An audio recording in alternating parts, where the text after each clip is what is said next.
Hello guys, this is Christine Austin Ill coming to you guys with the recording on It's Time to Plan. Yes, it is time to plan, guys. We are on a new year, and I am sure most of you life insurance agents out here and other individuals have taken some time within the last 2 weeks to think about last year, the year before that, and this year. What do you want to change? How do you want this year to go for you, for your family, for your finances, for your business?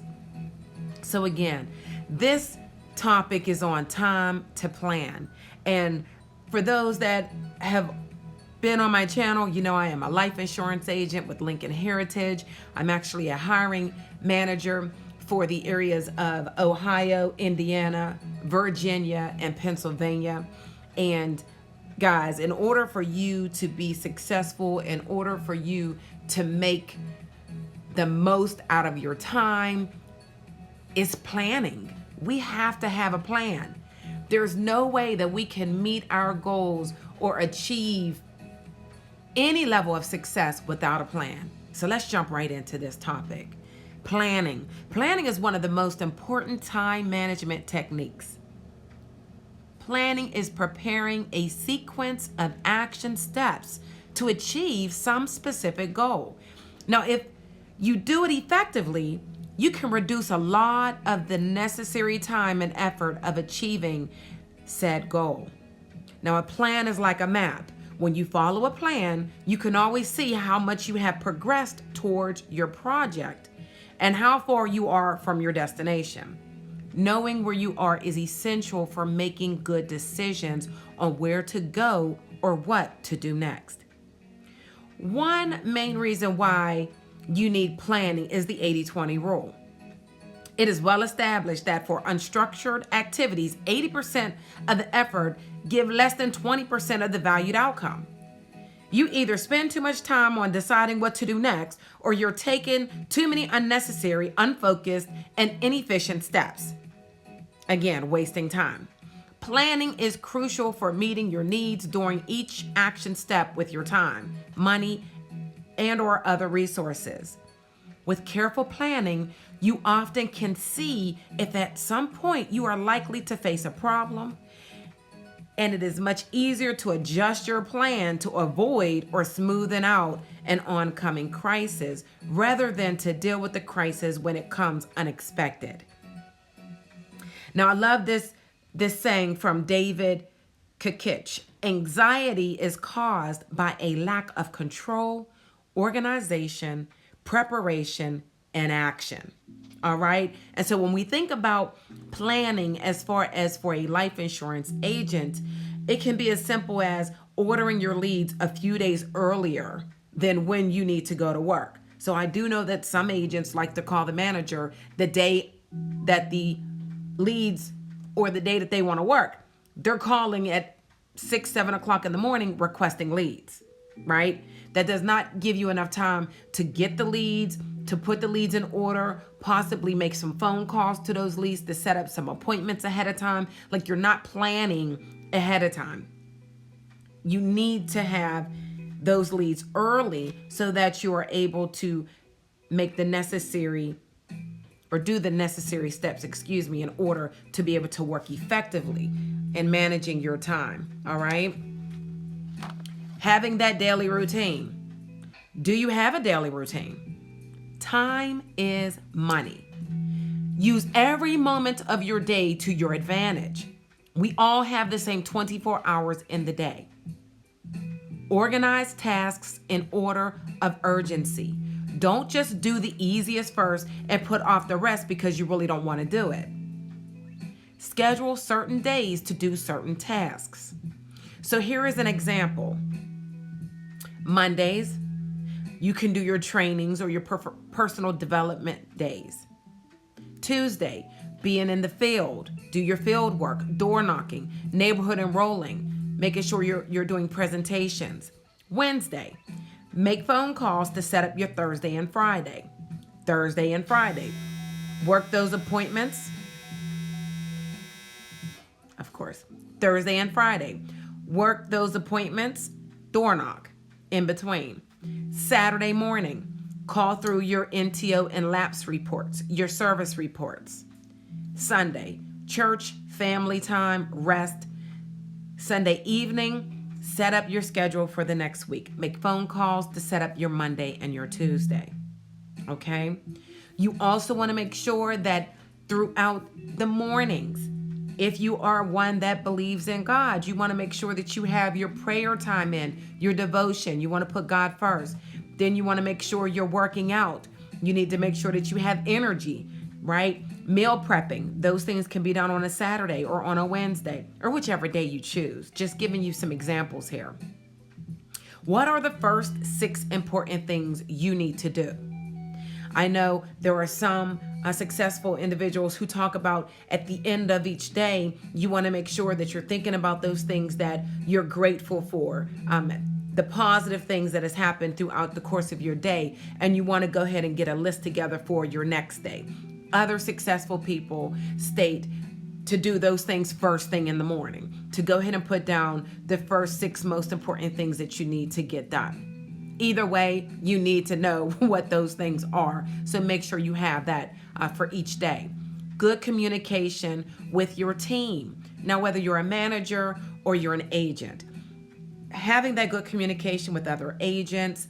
Of course, you want to be communicating with agents that are successful in the business. You do not want to link up with agents that are constantly complaining, that are broke, that are always looking for or saying or talking about something negative. You want to be in line with individuals that are doing what it is that you want, okay? Your uplines, your managers. Definitely stay communicating and plugged into those people that have been through what you may be going through right now. You need somebody to pull you up, not to agree with you on the level of where you are, okay? Are you on the same page with your expectations? Again, are you plugged in with your group, with your conference calls, trainings? Do you know when these things are going in the different areas? Do you know what time you're supposed to be there or when you're supposed to call in on the training conference calls, meetings? Are you going to the meetings to make sure that, there may be something that you can add to the meeting, or maybe there's something that you can gain from that meeting, all right? Do you have a planner, a calendar to schedule your days, your weeks, your month? At the end of each month, you should prepare your calendar for the next month. Now, you're probably wondering, how could you do that when you don't know where the leads are going to be or where you're going to be working? I understand that, but you can definitely plan out your month. So my husband and I, we sit down at the end of every single month and we take a good 15, 20, sometimes 30 minutes to look at the kids' schedules, who has basketball, football, track, dance, whatever's going on with the children. And then my husband tells me what days he's planning on going out of town because he does a lot more of the field work now. And then I fill in the blanks. So then I schedule around the family. You can definitely plan out your month to know what days you can work out in the field late, what days you need to be available for the family, when you can hit the road and travel, when you're supposed to pick up the kids. Everything needs to be down, and that is going to help cut down the stress in your household. When you have a plan, when things are set and the schedule is set, it just makes life that much smoother, okay? And then you want to make sure that you're copying that information on your weekly sheet so that every week you know what's going on. When you're out in the field and you might, hit a door and you have to set an appointment, you have a weekly calendar on your clipboard where it's easily accessible so you know when you can set that appointment. Some people prefer to put it in their cell phones, on their digital calendar, or in their digital planner. Whatever works best for you, just make sure you're doing it, all right? I prefer paper. I'm just old school. I like paper, so I like to have it right in front of me, all right? So moving on, a dream becomes a goal when action is taken toward achieving it. And I don't know who created that saying, but I love it. A dream becomes a goal when action is taken toward achieving it. Do you have a daily, weekly, monthly goal? All right. So we talked about making sure we had the schedule set so you know where you need to be when. Now we're looking at the goals, the daily goal, the weekly goal, the monthly goal. Do you know exactly what you need to do to achieve that goal? Right? Is there a set amount of clients you would like to help in a month, in a week, per day? Is there a set production number that you are trying to achieve so that you can make a certain amount of money per day, per week, per month? All of those things are very important for you to break that down so that you know exactly what you need to do from day to day in order to meet your goal. If you do not have those steps down, how do you plan on achieving your goal? Right? I want you to think about that. If you don't have a plan in place, how do you think you're ever going to make it? You're not. Creating vague goals. When you don't know where you are going, it is really hard to get there. Many people set themselves up for failure when they set goals that are unclear. I want to lose weight. Really? Okay, well, if you lose 2 pounds, you lost weight. Are you happy?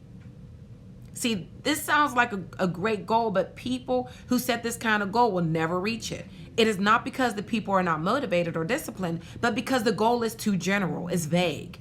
I want to lose 10 pounds in 2 weeks. Now that is a set goal.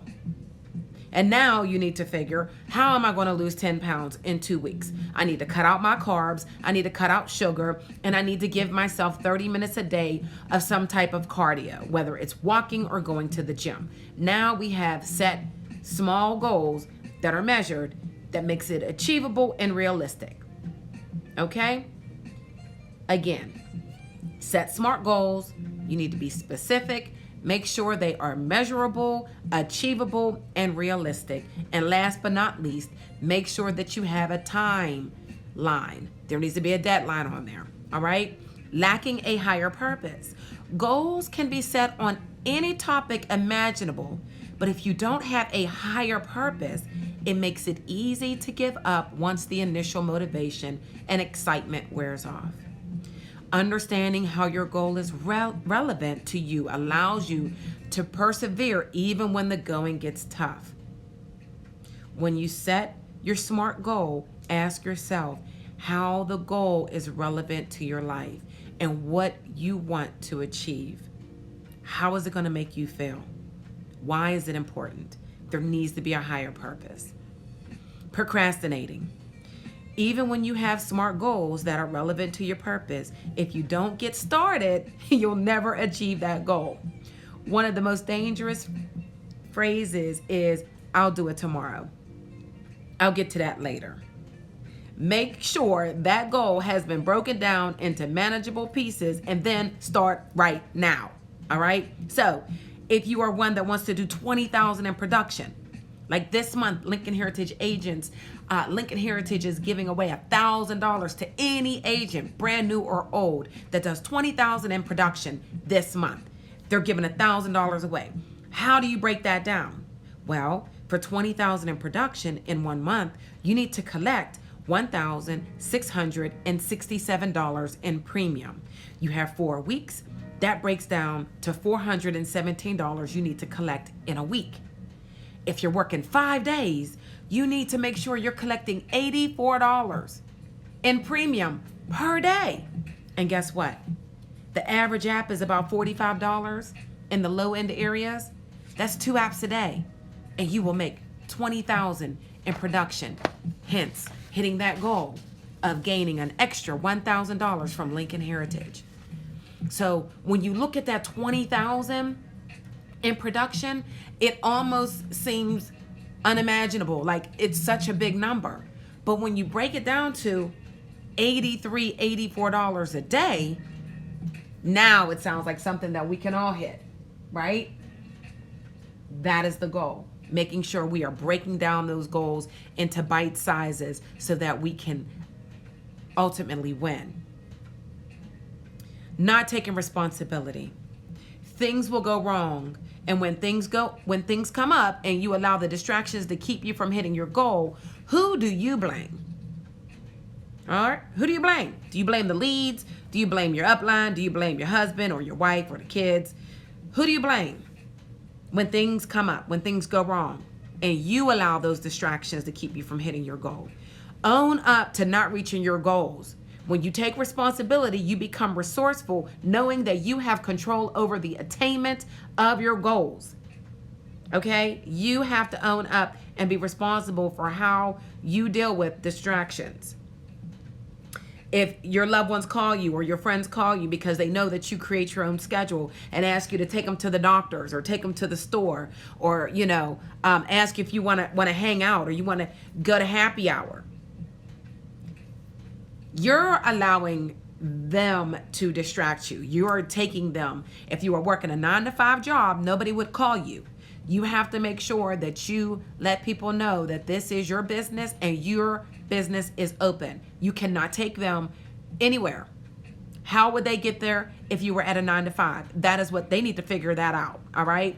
Listening to people who discourage you when you go for your goals, especially the big ones that really count and fit in with your purpose in life, it is inevitable that people will discourage you. The closest people to you will discourage you. And they don't do it because they don't love you. They do it sometimes because they don't think it's possible. But if God gave you that vision and that dream, it is yours. It is not for everybody to understand. There's many reasons for this: concern, jealousy, ignorance, etc. How many goals have already been given up on because other people decided they were not worth pursuing because of loved ones talking them out of it? As long as you know the purpose for your goal, ignore the naysayers. Matter of fact, keep your dreams to yourself. Keep it to yourself. But if you've told them already, you can take what they're saying into consideration, but make sure you make the final choice. And then stay away from those dream snatchers. Stay away from them. And guys, try not to start too many projects. This sounds like a good thing, but not when you start too many projects and then you don't end up finishing, most of them. You're starting this, that, and the third, and everything's sitting on the table. They're all really good ideas. They're really great goals, but nothing ever gets finished. All right? It usually stems from the fear of missing out on being someone who has so many ideas. Like, this is my issue all the time.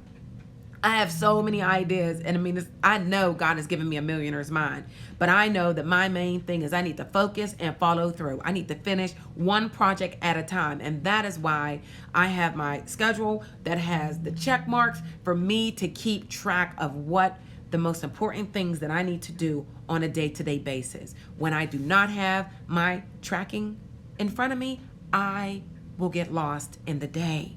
Guys, and I know I'm not alone in this. I know it is not just me. Let's make sure we are being accountable for our time and stick to one thing at a time until it is finished. And you will feel so accomplished. Like, you're going to feel so good by doing things that way. All right? Think about what you are thinking about. If you think you're not going to make it, then you're right. If you think that you will, you're also right.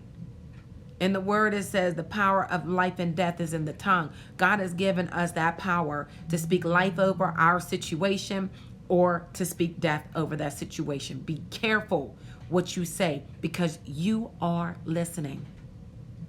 You're listening.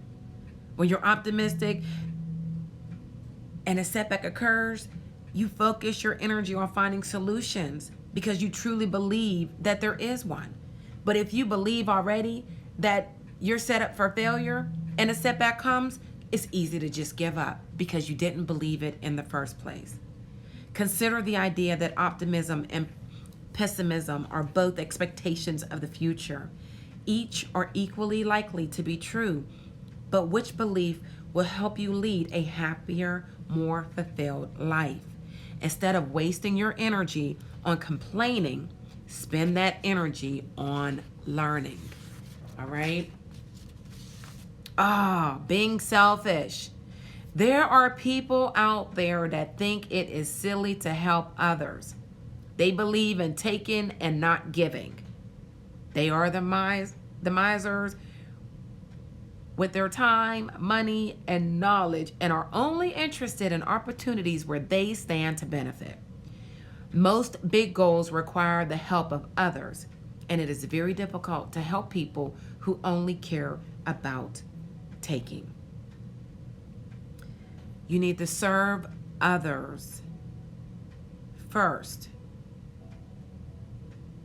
Always look for ways to add value to other people. So don't be selfish. Make sure that you are giving as well as receiving. The more you give, the more that will be given to you. All right? Surround yourself with people who don't reach their goals. Excuse me. Don't surround yourself with people who don't reach their goals. You are who you associate with. This may be hard to swallow for some people, and there are always exceptions to the rule. But for the most part, we act in accordance with the people around us. This comes from the strong and natural desire to belong and to be accepted. Think of all the dumb things you did in high school just to fit in, right? Because it was comfortable. You need to now associate with people who always reach their goals. Look again for those individuals around you, and it may be uncomfortable because it's not, they're higher, at a higher level than you are. But that's okay, because the only way that you are going to learn what you need to do is by being around them, listening to them. What are they talking about? What are they thinking about? What are they reading? What are their habits? What do they do on the day-to-day basis? Who are they hanging around?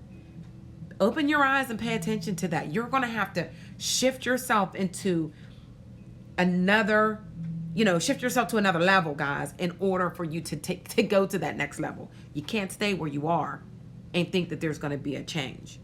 All right. And watching too much TV, not all TV is bad, but if you're watching a lot of TV, then most likely you're not doing anything to move one step closer to your goal. The problem with TV these days is that it is captivating. Oh my God, it is so captivating. These programs, the interests, the hobbies, they're just so freaking good. They keep you just holding on for the next series and the next series and the next series. And the next thing you know, it is 5 hours later. And you keep saying to yourself, just one more series, just one more. Guys, you're steady watching those individuals on TV that have already reached their goals and they are living their dreams, while your dreams are just being wasted by you sitting on that couch. Shut the TV off, cancel your cable, pick up a book, and learn something. You need to do the things that are going to take you that much closer to your goal. Stop getting lost in the series of other people's dreams. All right. Now I'm at the questions to ask yourself regarding your goal. What is the outcome that will occur from achieving your goal? Who are the people you need to leverage to help you achieve your goal? What are the habits and activities you need to stop doing? What are the habits and activities that you need to do more of? What are the habits and activities you need to start doing to help you achieve that goal? What do you need to change about your mindset? Who is going to hold you accountable and provide the necessary support, motivation, and coaching along the way? By answering these questions and having it in front of you at all times will remind you on your higher purpose of your goal. What you focus on expands. What you focus on expands. That is so important. Planning and organizing are two key functions of running your business effectively. The better organized you are, the more efficient and successful you will be. Effective planning allows you to achieve important goals and get the results that you need. Planning also prepares you to deal more effectively with the challenges and the changes in life.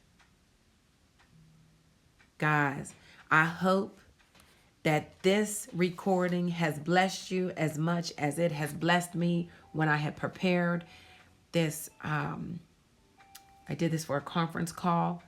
And guys, the anxiety that we feel, again, the anxiety is caused by a lack of control, organization, preparation, and action.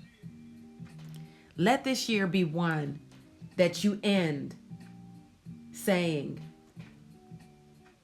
this was a good year. This was a year that I put a plan in action. I put the steps down necessary in order for me to achieve the goals that I set up. And this year I did good.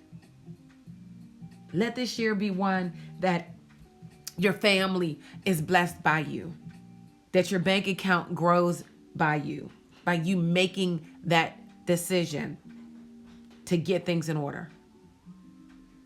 Guys, if you have any comments, feel free to leave them down below. One of the next videos is going to be on taxes. It is time for us to get things in order for taxes for those that are new and those that are old. We need to know what things that we need to keep track of so that we can have the best write-off possible, especially in this business. So guys, until next time, I'll see you on the next video. Peace.